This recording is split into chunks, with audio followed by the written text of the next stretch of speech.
first half in particular was quite sensational. Maybe some of the best football the Matildas have played under you. How did you see that and the context of the rest of the game? I'm going to be that boring coach now and say I wasn't that excited about that first half. I think it was unfair that we were 3-0 up. I think they could have scored one or twice if it wasn't for Mecca. So we need to be humble and not get carried away here. I think there's moments of brilliance in that half, especially how we defend a Spain that is brilliant on the ball. And also if you look at our way of attacking with much more variation that you've seen previously. You see transition game, you see combination game, you see crossing game, and once again we are brilliant on set plays, which we've shown over time now.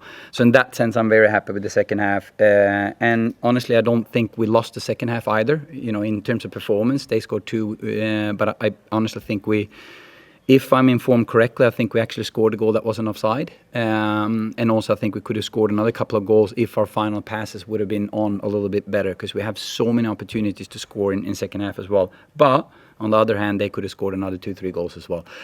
But I've said that from day one. We're a team that's going to score more than an opponent. And when we play against a team like Spain, it's freaking difficult to keep them away from the goal zone because they're so good on the ball. What I'm most proud of today is the team effort. It was a team out there tonight. They did it together. They worked for each other. They played together, and that's what I'm most proud of.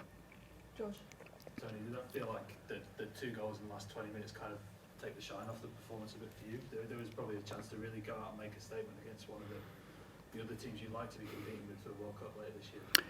I think it's an important reminder that we need to play all the way through to the last second. When I gathered them circled up on the field, I said, obviously, when we score an extra time against New Zealand, if you remember that game, we scored an extra time, and you win with 1 goal, and all this excitement about the win. Now, when you concede an extra time and you're winning, it kind of puts a little bit of a different emotion. But we can't let that last goal cloud our sight of the performance. And I'm going to download the videos together with the players tomorrow and look at why it happened. And I need to take some ownership with practice. We said it's tournament football. When do you do the subs? How do you do the subs? When do you change formation? How do you change formation? We lose some press on the ball, but at the same time, we showed when we played Spain away that we could keep a clean sheet in 5-4-1 for 44 minutes when we played them away. So this is perfect for us to train this way, because against the best team in the world in the World Cup, we need to be able to do everything. And they showed some tactical maturity today where we can go in and out. I don't know if you saw it, but we attacked in one shape and defended in another one. And to be able to go in and out like that, it takes training. As a national team, you have very few days. So it's a lot of training on video, and to convert that into the field with only 1 video session and 1 training, it's impressive. They're starting to really nail down the game management part of things now. Miranda, sorry, it's one thing to beat a team like Czechia, who's not going to be playing at the World Cup. How important is this for the belief you're trying to build within this team to beat a side of the calibre of Spain? I've said it before. I think in terms of belief, I think the internal belief in this tough process that I put them through have been there all the time. So the belief, I think, have been there even in losses, but I think the confidence is going to rise from this, because the belief have been there to 100%, and I thank the player and the federation for the support and the belief they have given me as a coach when I put them through this tough development journey. But I think the confidence definitely is going to be a confident boost for them. Tony, like in terms of you've booked a very difficult schedule as often as you could, and the results weren't always there, and you said it would pay off later down the track. Are we starting to get a little bit later down the track with these 6 wins in a row now? We are, but as a coach, you're never better than your last game, right? So we're 1 loss away from changing this perspective again, and I just need to stick to what I believe in and what we believe in as a team, and then it's up to people to debate it, and I actually like that we have a lot of interest in the Matildas and a lot of debate, because I think it's going to grow the game. I think, I said that before, I don't think I did a well enough job in the beginning of this process to explain what we did and why we did it. And I think maybe now, when I have been a little bit more clear on that, I have communicated a little bit better, and then also the performance pays off, maybe we start to get more people understanding why we've done what we've done. Doesn't mean they need to agree on it, but maybe they get better understanding on why we've done what we've done. I see you're wearing the World Pride pin. Your shoes look absolutely fantastic. The first national team, the first football national team to wear Pride numbering in an international contest. What does it mean for you? What does it mean for the side to be, the forerunners in this sort of area? Well, I'm just proud to be a part of a federation and a team that is very clear of their values. So if you look at the 11 principles and you look at the history of this team and what they stand for, and I'm just a small part of a longer journey of what this team is all about. And we talked about today that connection, being connected was going to be the key to win against Spain. Meaning connected in defending, connecting in attacking, and do this as a team. And it's a way for me also to connect to the players on the field with those shoes, because we need to do it together from the sideline, from the stands, on the pitch. Like this is so much more than 90-minute football. Tony, we're starting to really see the depth of the wide players, with Ellie obviously starting to come back from injury and Courtney and Charlie taking their opportunities. Yeah. How important is that going to be going into the major tournament? Key.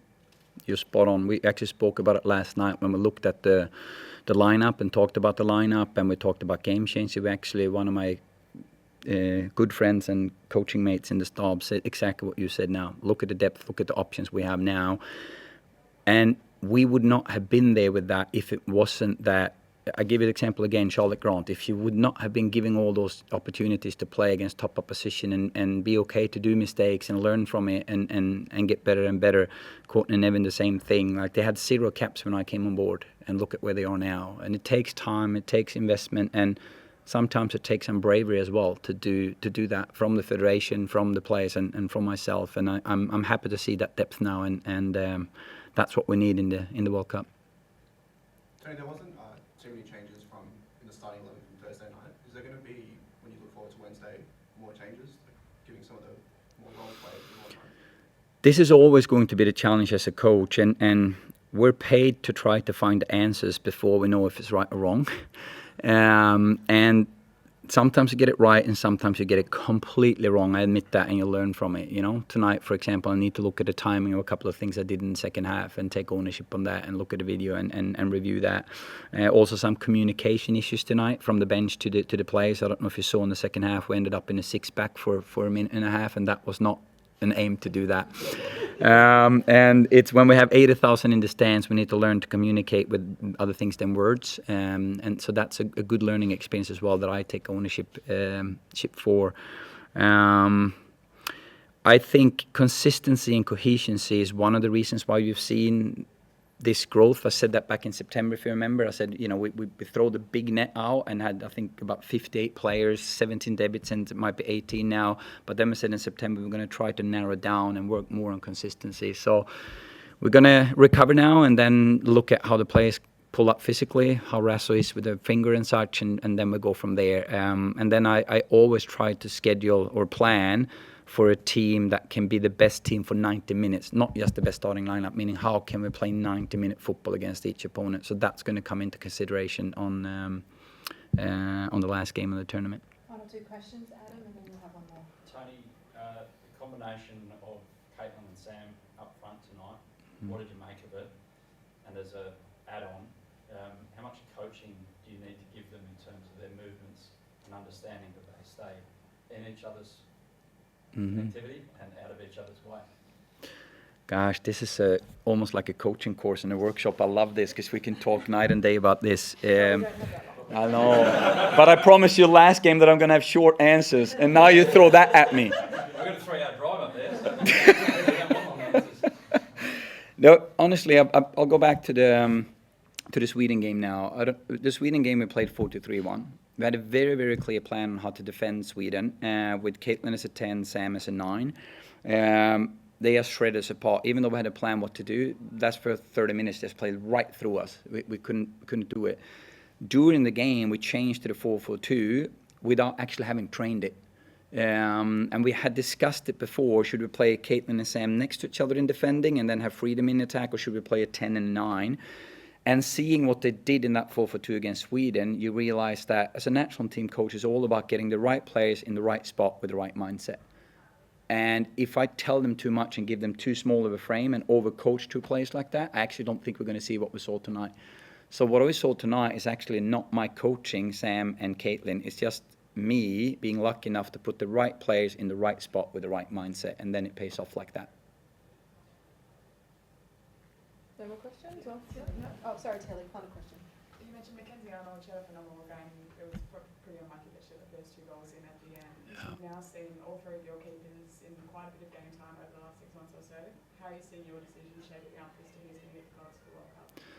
Well, first of all, I'm extremely happy for Macca's game. She's so well deserved. And the number one reason I'm so happy for her is because of the teammate she's been throughout these 2 years.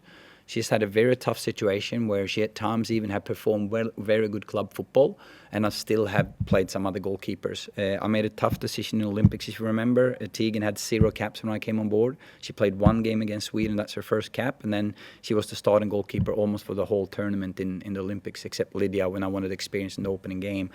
So in that sense, I'm extremely happy for Macca, because she has brought the club form. And again, this is not what we've done, it's what she's done in club, and she's brought it into national team. And she had, in the past, this is her own words, maybe not been able to bring the club performance into national team environment. This camp she has. I think she's grown mentally and physically to be able to bring that. And then I want to credit my goalkeeper coach as well, Tony Franking, who's now full-time with us, which is brilliant for the federation that they've done that investment.